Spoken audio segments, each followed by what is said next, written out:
za usoni. Ujumbe huu umeletwa kwako na Wizara ya Afya, UNICEF na WHO.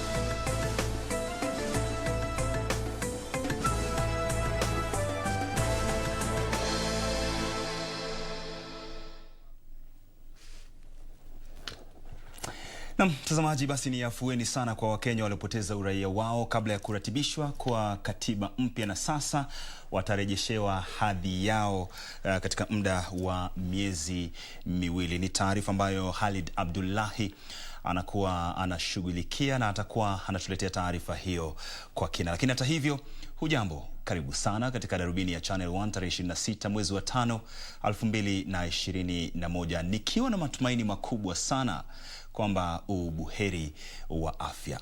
Karibu sana, lakini mwanzo taarifa kuu. Aliyekuwa waziri wa fedha Henry Rotich akanusha mashtaka mapya kuhusiana na sakata ya ufisadi ya mabilioni ya pesa ya mabwawa ya Aror na Kimwarer.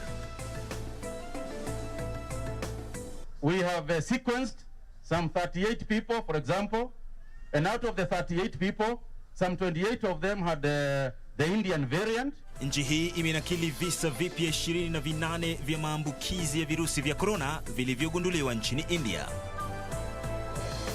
We are setting up a multi-agency team to help us look through all these issues regarding public land and advise the government what is the best way forward. Na serikali kubuni kundi linalojumuisha taasisi mbalimbali kuchunguza madai ya kuhamishwa kwa umiliki wa ardhi ya umma hadi kwa watu binafsi.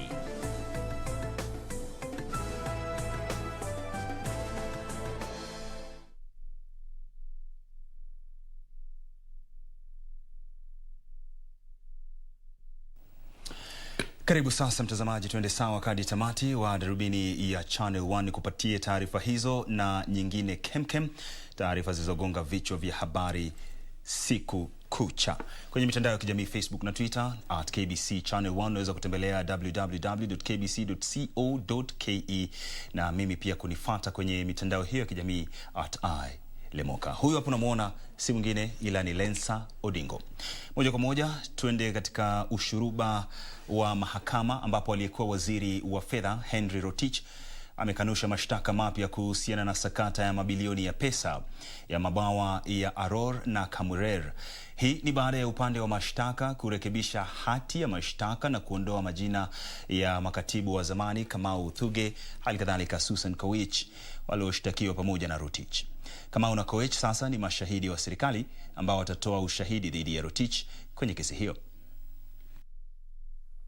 Aliyekuwa waziri wa fedha Henry Rotich leo alifikishwa mbele ya hakimu mkuu wa mahakama ya kukabiliana na ufisadi Douglas Ogoti. That is Henry Kiplagat Rotich, David Kipchumba Kimosop, Kennedy Nyakundi Nyachiro, and Jackson Njau Kinyanjui, being persons whose functions concerned management of public funds, willfully failed to comply with Section 103 of the Public Procurement and Asset Disposal Act number 33 of 2015 by directly procuring the loan facilities for the development of Kimwarer Multipurpose Dam. Alishtakiwa upya baada ya afisi ya mkurugenzi wa mashtaka ya umma kurekebisha hati ya awali ya mashtaka na kuwaondolea lawama makatibu wa zamani wa wizara Kamau Thuge na Susan Kowich, ambao wamegeuzwa kuwa mashahidi wa kiserikali kwenye sakata ya ufisadi ya shilingi bilioni 63 ya mabwawa ya Aror na Kimwarer. Mkurugenzi wa mashtaka ya umma aliondoa majina ya raia 20 wa Italia ambao pia wanashtakiwa kando, kwani bado hawajakamatwa. Ushahidi wa upande wa mashtaka kwenye kesi hiyo umesalia ule ule na hakuna hati au mashahidi wapya wataongezwa kwenye kesi hiyo. Ogoti pia alisema kuwa mahakama hiyo haitaruhusu kuahirishwa kwa kesi hiyo na pande husika inaposikizwa. Kesi hiyo itasikilizwa mwezi Septemba mwaka huu. Kwingineko, Peter Mwangi Njenga almaarufu Sankale, ambaye ni mshukiwa mkuu kwenye mauaji ya kaimu mkurugenzi wa zamani wa mawasiliano katika Tume ya Taifa ya Ardhi marehemu Jennifer Wambua, hafai kushtakiwa. From the report, the doctor states that currently is not fit to plead and recommends medication, which she has listed in the report. And further recommendation, the accused to be reviewed in 3 weeks' time. Jenga aliyefikishwa mbele ya Jaji David Keme wa Mahakama Kuu ya Machakos hakukiri wala kukanusha mashtaka kwa misingi kuwa hayuko thabiti kiakili. Wakili wake aliambia mahakama kwamba ripoti ya uchunguzi wa kiakili wa mshukiwa huyo ulioagizwa na mahakama tarehe 17 mwezi huu na kufanywa na Daktari Ruth Korir ulibainisha kuwa hayuko thabiti kiakili. I have noted the sentiments of counsel together with the mental assessment report dated 25th of May 2021. We direct that the matter be mentioned on 22nd of June 2021 before the District Registrar Kajiado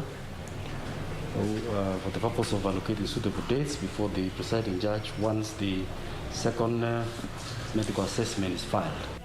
Mshukiwa huyo atafanyiwa uchunguzi mwingine baada ya majuma matatu na atasalia kwenye kituo cha polisi cha Muthaiga jijini Nairobi. Bentro Njue, Darubini ya Channel 1.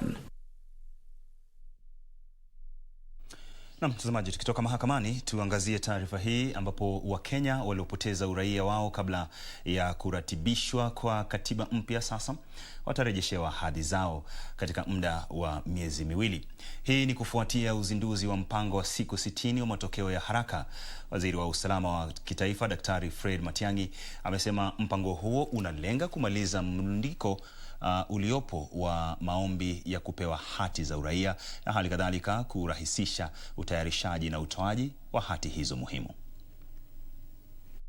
Wakenya 25,000 waliokuwa na uraia mara mbili walipoteza uraia wao wa humu nchini baada ya katiba ya zamani kuondolewa. Wizara ya usalama wa kitaifa inasema zaidi ya Wakenya 5,000 tayari wamewasilisha maombi ya kurejesha uraia wao kama inavyohitajika chini ya sheria ya mwaka 2011 kuhusu uhamiaji na uraia wa humu nchini. So Kenyans who need to regain their citizenship need to go and apply. The constitution says that to regain your citizenship you need to apply, fill an application. The Foreign Citizens Act prescribes the way to do this. Appeal to the Director General and to the team here is to make this process as effortless as possible so that it doesn't invite the use of brokers and intermediaries, because we believe government systems can work. Waziri wa usalama wa kitaifa Daktari Fred Matiang'i anasema mpango huo utaunganisha tena familia na kuboresha nafasi za uwekezaji. We have about 500 pending applications, and I've assured my colleague and my sister Betty that in the next 60 days we will go through all those 500 applications and sort them all out, so that those investors, some of them are people who have shown great love and commitment to our country. Mwekezaji kwa jina Paul Van Brazel ambaye alifanya kazi kwa miaka 25 humu nchini alikabidhiwa uraia wake. Wizara hiyo ikawaonya watu fulani walaghai ambao wanapanga kufurahia utaratibu huo wa kujipatia uraia wa humu nchini. We will take great interest in what happens in this desk that we have created here, and we are going to embed all agencies of our security sector to be there. We will have undercover people, and we will actually arrest you if you try to seek bribes from people to try and help them. Sababu tunasumbua watu wetu. We should stop this kind of funny habit. Mpango huo wa matokeo ya haraka utaanza kutekelezwa tarehe 2 mwezi Juni na kuendelea kwa miezi miwili hadi Julai 31 mwaka huu. Maombi yote yanafanyika mitandaoni kupitia tovuti yao ya efns.immigration.go.ke. Khalid Abdullahi, Darubini ya Channel 1. Na mpango wa matokeo ya haraka hapo. Tuingie kwenye kaunti ambapo hali ya kutegemea zaidi wizara ya fedha imetambuliwa kuwa sababu kuu ya kaunti kushinda kutimiza malengo yao ya ukusanyaji wa mapato. Ripoti iliyotolewa na Tume ya Ugavi wa Mapato imesema kuwa kaunti nyingi hukusanya chini ya kiwango cha 40% ya kiwango cha mapato ambacho zinaweza kukusanya kwa mwaka. Ripoti hiyo inasema kuwa kutokana na hali ya Wizara ya Fedha kuchelewa kutoa pesa, kaunti hukosa viini mbadala vya pesa na hivyo kusababisha kucheleweshwa kwa utoaji huduma. Tume ya Ugavi wa Mapato imesema kuwa hali ya kukosa kutimiza malengo ya ukusanyaji mapato inatatiza utoaji huduma katika kaunti. Kwenye ripoti, tume hiyo imesema kuwa ingawa serikali za kaunti zimepiga hatua kubwa za kifedha katika muda wa miaka 6 iliyopita, ipo haja ya kuchukua hatua za kuhakikisha malengo ya ukusanyaji mapato yanatimizwa. We are launching these 2 reports in the backdrop of a contracting fiscal envelope compounded by spending pressure to contain the pandemic, stimulate the economy, and at the same time, start a program of much needed fiscal consolidation. Katika kipindi cha matumizi ya pesa za serikali cha mwaka 2018-2019, kaunti ya Nairobi ilishindwa kutimiza lengo lake kwa shilingi bilioni 5.4. Kaunti ya Mombasa ilishindwa kutimiza lengo lake kwa shilingi bilioni 1. Katika kipindi sawia na hicho, kaunti ya Wajir ilikuwa na upungufu wa shilingi milioni 140. Kaunti nyingine zilizokuwa na mapungufu ni pamoja na Homa Bay, Garissa, Embu na Kilifi. This underperformance has implications in execution of county government's budgets and in many cases leads to accumulation of pending bills. And a very, very serious thing that I would like counties to take note. And I want to give an example of Nairobi County. The property rate that you are using now to raise revenue. We are using legislation that was enacted in 1982. Counties can easily raise enough OSR if they focus on those revenue streams that give them at least more than 80%. So here what we are seeing is that a city like, for example, Nairobi, the speaker pointed out the valuation rules. If they were to update and stop using the one that was last updated in 1982, then they can actually finance their own budget. Hata hivyo, kaunti kama vile Machakos, Narok na Lamu zilipita malengo yake ya mwaka 2018. Tume hiyo inasema kuwa ili kutimiza majukumu yao ya kifedha, kaunti hutegemea zaidi Wizara ya Fedha. Counties are crying because they have not received their equitable share from the National Treasury. Does this have to be the case? Just think of it. If we increased our own source revenues, we would have a buffer zone to take us to the next release of the equitable share. Ili kuimarisha juhudi za ukusanyaji ushuru, tume hiyo inapendekeza miongoni mwa hatua nyinginezo kwamba kaunti zibaini viini vya mapato na kuandaa hifadhi za takwimu za walipaji ushuru ili kuwajumuisha wengine. Tume hiyo pia inapendekeza kwamba kaunti zinazotekeleza kilimo kuimarisha thamani ya bidhaa zao ili kuwavutia wawekezaji na kujipatia mapato zaidi kupitia leseni za kibiashara. Kamche Menza, Darubini ya Channel 1. Mtazamaji, taarifa hiyo yake Kamche Menza ndio inanipa mimi fursa ya kuweza kuchukua ama kwenda kwenye mapumziko mafupi sana. Ndio, mafupi sana. Wewe unaweza kutembelea www.kbc.co.ke au hata kutembelea mitandao ya kijamii Facebook na Twitter @KBC Channel 1. Mimi ni @Lemoka. Tupatane upande ule mwingine.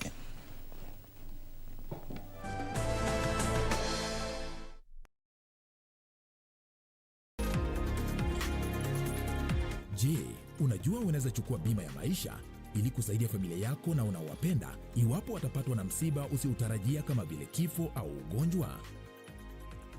Chukua bima ya maisha na uhakikishe familia yako ina maisha bora siku za usoni.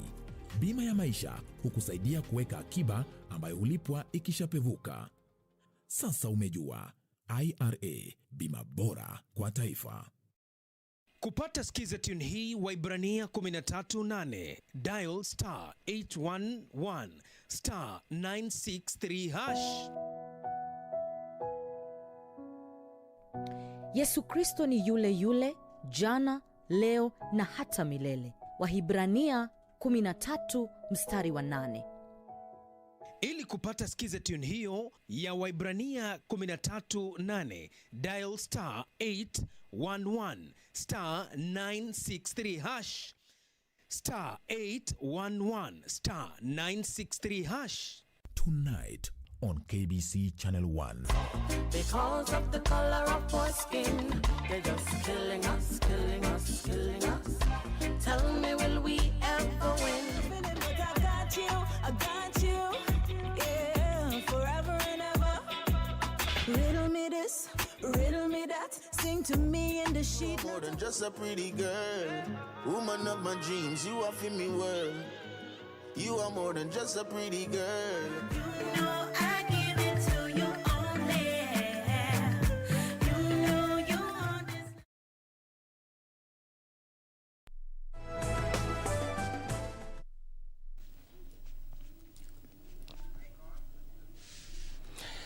Mtazamaji, karibu sana tena katika awamu hii ya pili ya Darubini ya Channel 1 tarehe 26 mwezi wa 5 2021. Lensa Odingo, mimi ni @Lemoka. Naam, serikali itabuni kundi linalojumuisha taasisi mbalimbali kuchunguza madai ya kuhamishwa kwa umiliki wa ardhi ya umma hadi kwa watu binafsi. Waziri wa Ardhi Farida Karonei amesema serikali haitajihusisha na mipango isiyo halali ya utoaji hati za umiliki wa ardhi ya umma na kwamba ardhi yote iliyonyakuliwa itatwaliwa na kurejeshwa kwa serikali. Wakati huo huo, Karonei amewahakikishia Wakenya kuhusu uadilifu wa mifumo ya dijitali usajili wa masuala ya ardhi, akisema itasaidia pakubwa kuangamiza visa vyote vya ufisadi kuhusiana na ardhi.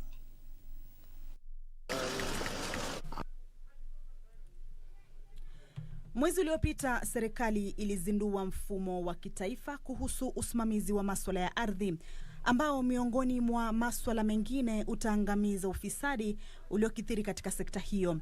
Waziri wa Ardhi Farida Karonei anasema serikali inajitahidi pia kuzuia usajili wa ardhi yoyote iliyopatikana kwa njia haramu. There are those parcels of land that were allocated to citizens but due process was not followed. To those ones, we might regularize by just following the due process. In some cases, there's been outright theft of public land. Those ones, a different process will ensue to ensure that the asset is restored to the public. So depending on what the issue is, we are setting up a multi-agency team to help us look through all these issues regarding public land and advise the government what is the best way forward. Karonei amesema mipango inayoendelea ya kuanzisha mifumo ya dijitali ya usajili wa masuala ya ardhi itawahakikishia Wakenya usalama na pia rekodi zisizofutika kuhusu ardhi. The platform itself as a system is very good. It's one of the best systems in government. It is a very robust system, very secure system, and built to address the specific challenges of land in Kenya. However, we have serious gaps in data because, as you know from our history, there's been a lot of theft of records, loss of records, some fraudulent activities. So all these things have contributed to the lack of integrity in data. As we built the platform, we're looking out for three things. We're looking out for integrity of data, for completeness of data, and for accuracy of data. Karonei amesema kufikia mwezi Disemba, mfumo wa dijitali wa kitaifa kuhusu masuala ya ardhi ambao tayari unatumika jijini Nairobi utasambazwa hadi kwenye kaunti zingine 20. We're working on that. Apart from the 4 counties of the Nairobi metropolitan area, that is Kiambu, Machakos, Kajiado, and Murang'a, we want to onboard another, I think, 16 counties so that we have a total of 19 to make 20 by the end of the year. Then in January of 2022, we'll start to work on the rest of the country. If we manage to cover the 20 counties this year, it means we'll have a balance of 27, which we'll then work on the whole of next year. So we are hoping by the end of 2022 that we'll have brought every county onto the digital platform. Karonei ameelezea matumaini yake kwamba zoezi hilo litakomesha migogoro kuhusu umiliki wa ardhi na kuboresha imani ya wawekezaji humu nchini.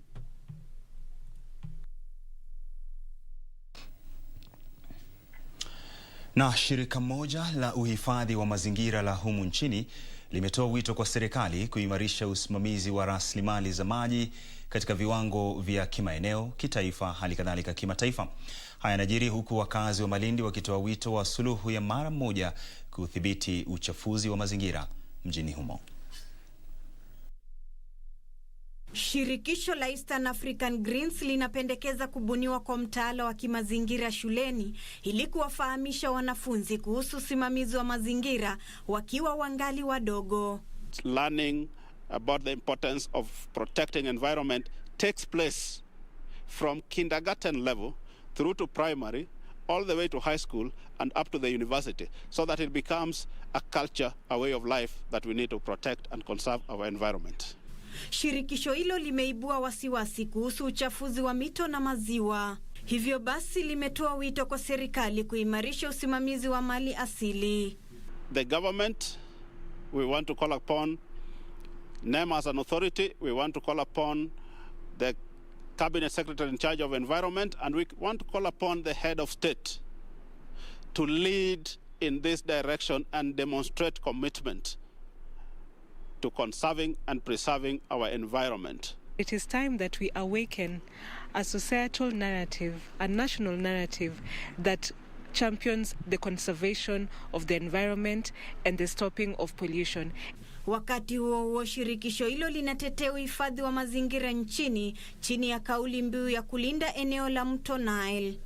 Haya yanajiri huku wakazi wanaoishi kwenye maeneo ya Kasurina na Muyeye huko Malindi, kaunti ya Kilifi, wakiibua wasiwasi kuhusiana na moshi unaofuka kutoka kwa jaa moja katika eneo hilo. And there's a village called Muyeye, and there's so many people living there, and they don't know what's going on. They don't know how much why they're coughing, why they've got headaches. Wakazi hao wanasema kuwa wengi wao wamekumbwa na maumivu ya kifua na matatizo ya kupumua kutokana na uchafuzi wa hewa unaotokana na uchomaji wa taka za plastiki. Kabla ya kujua tatizo ni nini, nilikuwa napata wakati mgumu sana, lakini baadaye ndio nikaja nikagundua kwamba ni takataka zinazochomwa maeneo hili la Timboni. Wakazi hao wametoa wito kwa serikali kuhamisha jaa hilo au kutoa suluhu mbadala kwa ushughulikiaji taka kwenye eneo hilo. Ruth Wamboi, Darubini ya Channel 1.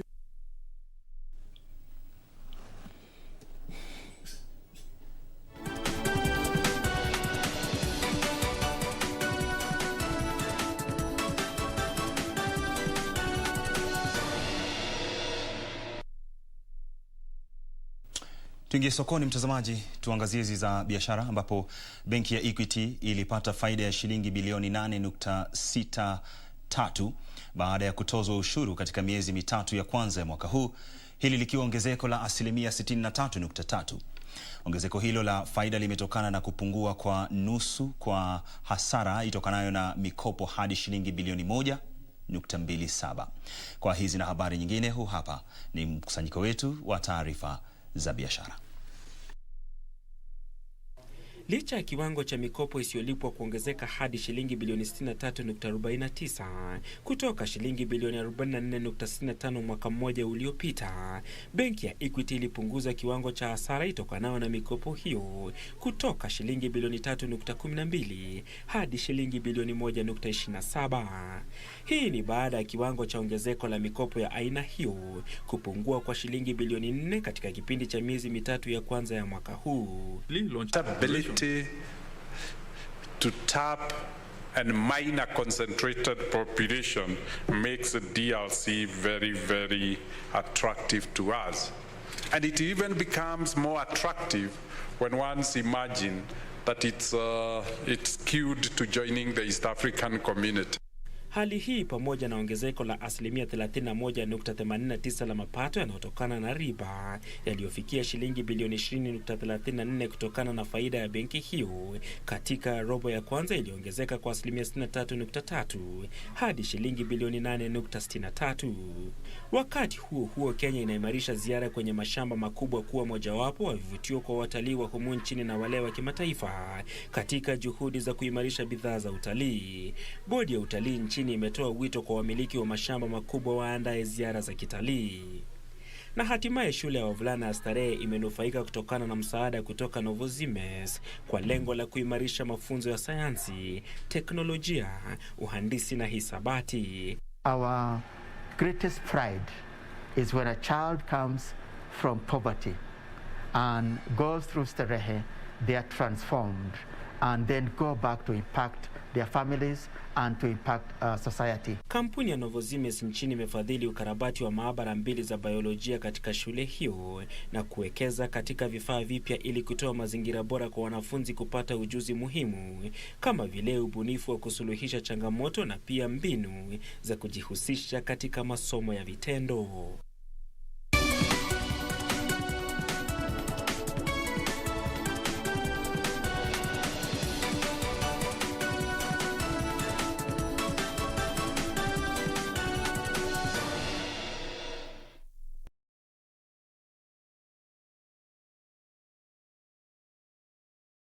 Mwezi Februari mwaka huu, maambukizi ya virusi vya polio viliripotiwa katika kaunti za Garissa na Mombasa kutokana na mkurupuko katika nchi majirani. Kuanzia Jumamosi ya tarehe 22 hadi Jumatano ya tarehe 26 mwezi huu, maafisa wa Wizara ya Afya pamoja na wadau wengine watatembea nyumba hadi nyumba kutoa chanjo ya polio katika kaunti 13 zinazokabiliwa na hatari kubwa ya ugonjwa huu. Watakaotoa chanjo hiyo watazingatia kanuni zote za kudhibiti korona. Chanjo ya polio na chanjo nyinginezo zimepimwa na kuidhinishwa na Wizara ya Afya. Chanjo ina kinga. Mpeleke mtoto wako apate chanjo kwa afya bora siku za usoni. Ujumbe huu umeletwa kwako na Wizara ya Afya, UNICEF na WHO. Je, umeomoka? Kama hujaomoka kwenye QuickBay ndio mambo yote. Hapa tuko na fridge, kodi yake ni CM. Tuko na gas cooker, kodi yake ni CK. Tuko na TV, kodi yake ni TV. Tuko na simu aina ya Samsung ni SM, ama Oppo ni Oppo. My friend, mahali popote unanitizama, eka hizo kodi zake kisha utume kwa 4032353. 4032353. Alafu utakuwa unaomoka na hizi bidhaa. Kumbuka, kwenye QuickBay ni bidhaa bora zaidi kwa bei ya chini kwa chini. The greatest rally in the world is back in Kenya. Catch all the action of WRC Safari Rally live and exclusive on KBC Channel 1 from 24th to 27th June. See the world's best drivers navigate their machines on Kenya's rough terrain at breakneck speeds. Experience the thrills, adrenaline, drama and excitement as man and machine do battle. Don't miss out. WRC Safari Rally, live and exclusive on KBC Channel 1, your true sports partner.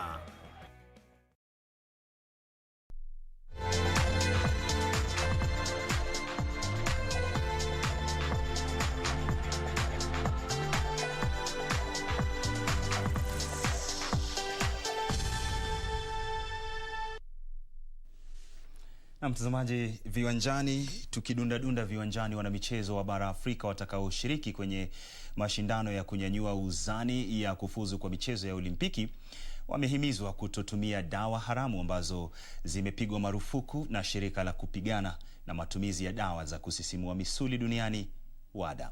Haya yalifichuliwa leo wakati wa mafunzo ya siku moja yaliyoandaliwa na shirika la humu nchini, ADAC.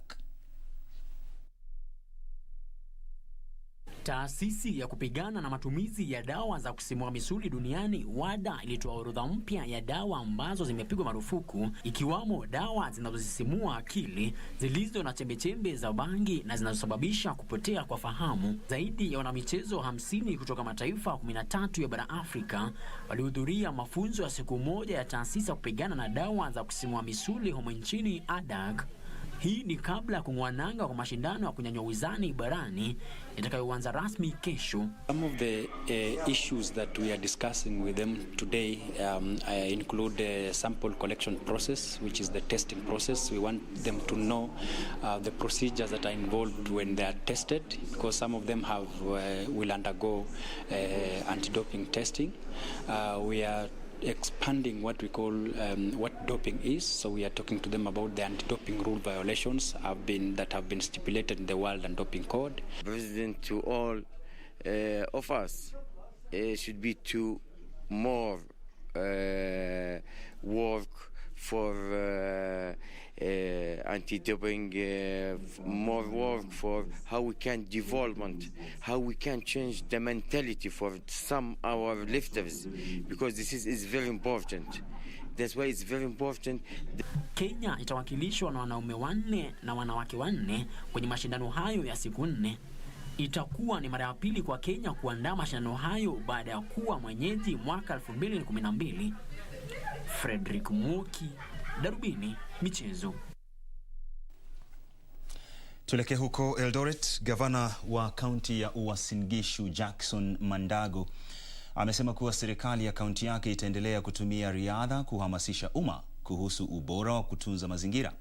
Mandago aliyesema hayo baada ya kupokea mbegu 2,000 za miti kutoka kwa mwanariadha aliyestaafu Moses Tanui, huku kaunti hiyo ikijiandaa kuwa mwenyeji wa makala ya 3 ya marathoni ya Eldoret. Marathoni hiyo itaandaliwa tarehe 6 mwezi ujao, na marathoni hiyo pia itaandaliwa kwa nia ya kuhamasisha umma kuhusu umuhimu wa uhifadhi wa mazingira. Mshirika mkuu wa marathoni hiyo Moses Tanui alisema kuwa kaunti inapania kupanda takriban miti milioni 3. We want our athletes, we want to use sports to champion environmental conservation. And we chose Eldoret City Marathon and the Marathon as an anchor for our environmental conservation, because we believe for you to be a very healthy sportsman or woman, you must have an environment that is conducive, and one of the products you consume to be able to participate in sports is actually oxygen. We started this marathon for the purpose of tapping talents, young athletes that they don't have managers, they don't have agents.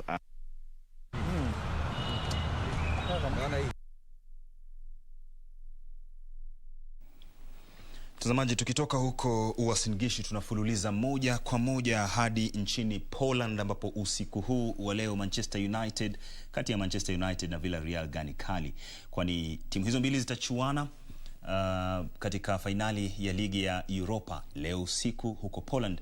United ilifuzu kwa fainali baada ya kuishinda Roma kwenye mechi ya nusu fainali, nayo Villarreal ikaibandua Arsenal katika awamu hiyo ya nusu fainali.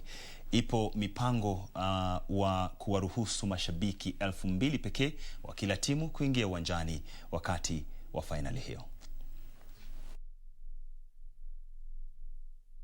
Ole Gunnar Solskjaer amesema ushindi wa Manchester United dhidi ya Villarreal katika fainali ya ligi ya Europa leo usiku nchini Poland itakuwa mwanzo mpya wa mafanikio kwa timu hiyo. Solskjaer aliyetoa ubingwa wa ligi ya klabu bingwa barani Ulaya akiichezea United hajaiongoza kutoa ubingwa tangu alipoteuliwa kocha msimu wa mwaka 2018-2019.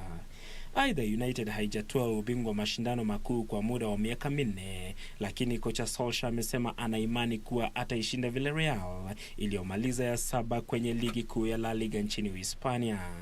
Kuna mipango ya kuwaruhusu mashabiki 2,000 wa kila timu kuingia uwanjani wakati wa fainali hiyo. Dakika 30 zaidi zitachezwa iwapo timu hizo zitakuwa sare kufikia dakika ya 90 ya mechi hiyo, na iwapo timu hizo zitasalia sare baada ya dakika 120, basi mechi hiyo itaamuliwa kwa njia ya penalti. Siku 3 baada ya mechi hiyo, Chelsea na Manchester City zitakutana katika fainali ya ligi ya klabu bingwa barani Ulaya.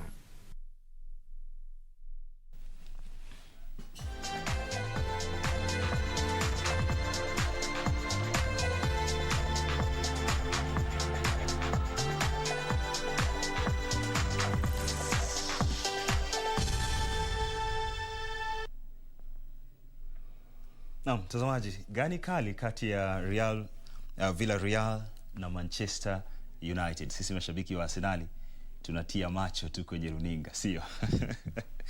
Lakini hata hivyo, shukrani sana kwa muda wako, asante sana kwa utazamaji wako. Fahari yangu siku zote kukuletea darubini ya Channel 1. Kesho pia darubini itakuwepo hewani muda na wasaa kama wa leo. Leo saa 3 itakuwa ni taarifa hizi na nyingine lukuki kwa njia ama lugha ya King'eng'e. Kwa niaba ya Lensa Odingo na kutakia usiku mwema, mimi ni Lemoka na nimetoka.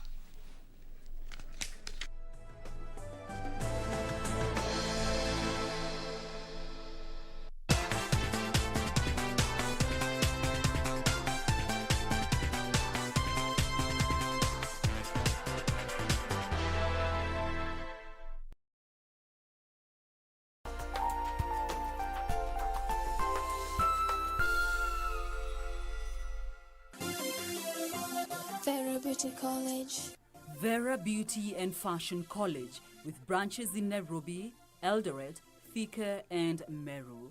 Did you know that we are a TVET approved institution? We offer courses in fashion design, interior design in soft furnishing, event decoration, flower arrangement, event planning, hairdressing, barbering and dreadlocks, beauty therapy, makeup, nail technology, spa massages, teaching skills, TOT, solo business management, and many more.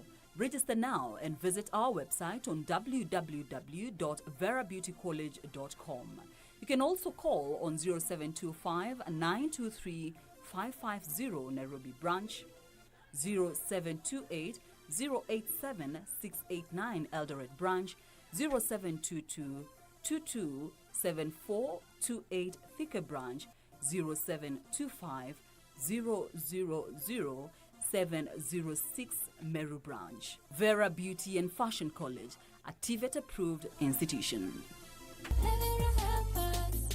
Realize our potential. Yeah, yeah.